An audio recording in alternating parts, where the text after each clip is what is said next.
তো হ্যালো বন্ধুরা, good evening. কেমন আছো সবাই? আশা করছি সবাই খুব খুব খুব ভালো আছো। তো আজকে সন্ধ্যাবেলা থেকেই বর্ষা শুরু হয়েছে আমাদের এখানে।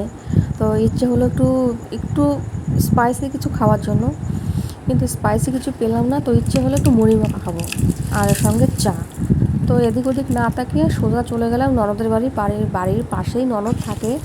তো সেখানে চলে গেলাম, ননদকে গিয়ে বললাম চলো আজকে সন্ধ্যাবেলার একটা আড্ডা দেওয়া যাক। তা বললো ঠিক আছে। তো ননদকে বললো মুড়ি মাখাতে। ননদ বললো যে আমি সব কিছু দিচ্ছি, তুমি মাখাও। ব্যাস, ননদ দিদির হুকুম, কিছু করার নেই, মুড়ি মাখতেই হবে। তার মধ্যে ফোন করলাম আমাদের আর এক প্রিয় বান্ধবীকে। তাকে বললাম তুমি চা করে নিয়ে আসো। সেও চা করে নিয়ে আসলো। আর দেখো, আমার ননদ সবুজ কাচের চুড়ি পরেছে, তাই সেও একটু অ্যাক্টিংটা দেখিয়ে নিল। আর বলতে বলতে দেখো সে চা করেও নিয়ে চলে এসেছে। আর তার মধ্যে এনেছে দুধ চা। ব্যাস, আর কিচ্ছু লাগে না, এই সন্ধ্যাটা জাস্ট জমে যাবে।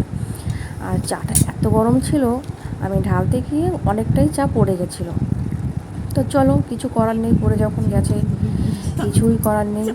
তো এইভাবেই আমাদের বিকেলটা, আজকে সন্ধ্যাটা খুব আনন্দে কাটালাম। তো এই বর্ষার দিনে তোমরা কে কে এরকম চা মুড়ি মাখা খেতে ভালোবাসো, তো সবাই একটু বলো। আর দেখো চায়ের চুমুক দেখো, ওরে বাবা, ওই দেখো। ঠিক আছে, চলো, পরে আবার দেখা হবে তোমাদের সঙ্গে। টাটা।